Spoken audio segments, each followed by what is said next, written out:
Hi price allot கர்த்தர் நாமத்துக்கு மகிமை உண்டாதாக. இன்றைய வேத வசனம் ஏசாயா 58 அதிகாரம் 11 வசனம் அப்படியா சொல்லப்படுது.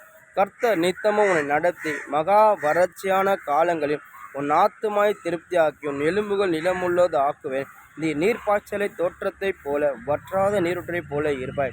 ஏசப்போட காலத்தை கடந்து வந்து ஏசப்பா சொல்றாரு, நித்தமும் நடத்துவேன், மகா வறட்சியான காலையில் உங்கள் ஆத்மா இலைப்பார்த்து பண்ணுவேன், உங்களுக்கு தேவைகளை கொடுப்பேன். அது மட்டும் இல்லாமல் உங்கள் எலும்பு நிலமூலம் அதாவது உங்கள் தோட்டத்தை வற்றாத நீர் இருக்கிற தோட்டத்தை நீர் பாய்ச்சி உங்களுக்கு வந்து ஒரு நீர்ப்பாய்ச்சி தோட்டத்தை போல வைப்பேன். நான் ஒருபோதும் கைவிட மாட்டேன்.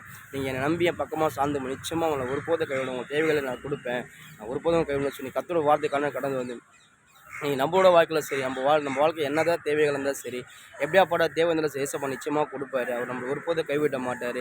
அதாவது நம்ம குறைவுகள்லாம் அவருக்கு அவர் நம்ம குறைவுகள் அவர்கிட்ட சும்மா நம்மளுக்கு நிறைவாக்குற தேவனாக இருக்காரு. அவர் எப்படியாப்பட்ட சூழ்நிலை நம்மளுக்கு கொடுக்குற தேவனாக இருக்காரு. நம்ம ஒரு மனசுக்கிட்ட போய் நம்ம கேட்கும்போது மனசு அள்ளிதான் கொடுப்பான். ஏசப்பாட்ட கேட்கும்போது ஏசப்பா நம்மளுக்கு வந்து தாராளமாக கொடுக்குற தேவனாக இருக்காரு. அவர் உலகத்தின் ஐஸ்வர்ய சம்மனாக இருக்காரு. நம்மளை ஒருபோதும் கைவிட மாட்டார்.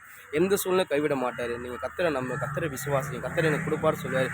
எந்த சூழ்நிலை கர்த்தர் நிச்சயமாக கொடுப்பாரு. அதாவது நீங்கள் ஒரு மனசுக்கிட்ட போய் நீங்கள் உதவி கேட்டால் அந்த மனசு வந்து ஒரு வாட்டி கொடுப்பான், 2 வாட்டி கொடுப்பான். ஆனால் 3 வாட்டி அந்த மனசை நிச்சயமாக உங்களுக்கு சொல்லி காட்டிடுவான். ஆனால் ஏசப்பா அப்படி கிடையாது.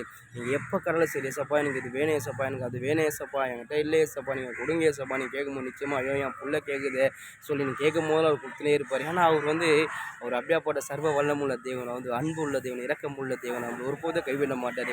இன்றைக்கி உங்களோட வாழ்க்கையில் சரி, என்னதான் தேவைகள் இருந்தால் சரி, எப்படியாப்பட்ட குறைகள் இருந்தால் சரி, கர்த்தர்கிட்ட கேளுங்க, கர்த்தர் நிச்சயமாக கொடுப்பாரு. அதாவது வேதம் சொல்லுது, காட்டில் சிங்கக்குட்டிகள் தாழ்ச்சியிருந்து பட்டினியாக கிடந்தாலும் கர்த்தரை தேடும் பிள்ளைகள் ஒரு நன்மை குறையப்படாது. நம்ம கர்த்தரை தேடும்போது நிச்சயமாக ஒரு நாள் அவர் நம்மளுக்கு குறைய விடாம நம்ம நன்மையாக தருவார்.